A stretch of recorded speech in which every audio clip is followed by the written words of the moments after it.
Hallo zusammen und willkommen zu einem weiteren Review, das mal vom Lego City Set 60402, dem blauen Monster Truck. Das hat 148 Teile, hat eine Minifigur drin und ist für 5+.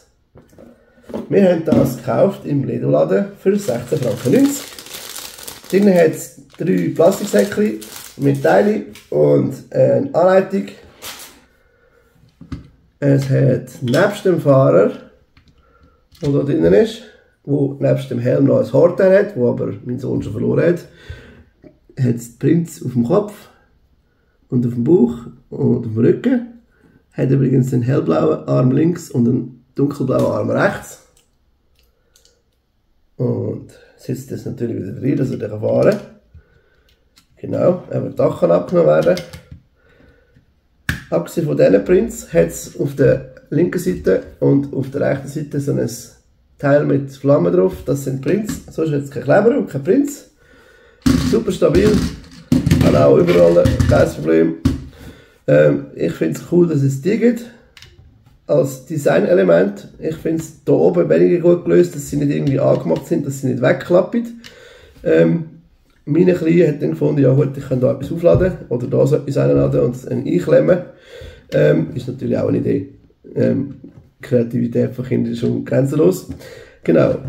Zu der Rädchen, die haben eine Richtung drauf. Also sprich, wenn ich die jetzt verkehrt drauf tue, sieht das irgendwie komisch aus. Weil, ja, das sieht so aus, als würde hinter sie fahren. Von dem her ist mir jetzt erstmal aufgefallen, dass die Richtung haben, wie auch immer. Sieht von der rechten Seite so aus. Von der Vorderseite. Von der linken Seite. Von der Rückseite. Von oben und von unten. Ich habe das Set mit meinem 3-Jährigen zusammengebaut, in etwas um 40 Minuten rum. Er hat nicht so viel Hilfe gebraucht, mehr beim Andrücken manchmal oder so in welche Richtung muss ich es jetzt drehen. Ist halt klar, eben, es ist ein 5+ Set. Aber er hat extrem Spass gehabt. Er hat jetzt extrem Spass mit dem Spielen. Er baut überall Rampen und sonst irgendetwas, so damit drüber fahren kann. Transportiert einen Haufen Gegenstände. Da hat es Platz, so etwas, wo 4 breit ist, aufzuladen. Finde ich eine gute Idee. Genau. Ich kann euch das empfehlen. Zu bekommen. Eben kostet 16,90 Franken im Schweizer Lego-Laden. Könnt doch euch mal informieren, ob euch das interessiert. Den Teil muss ich wegschneiden.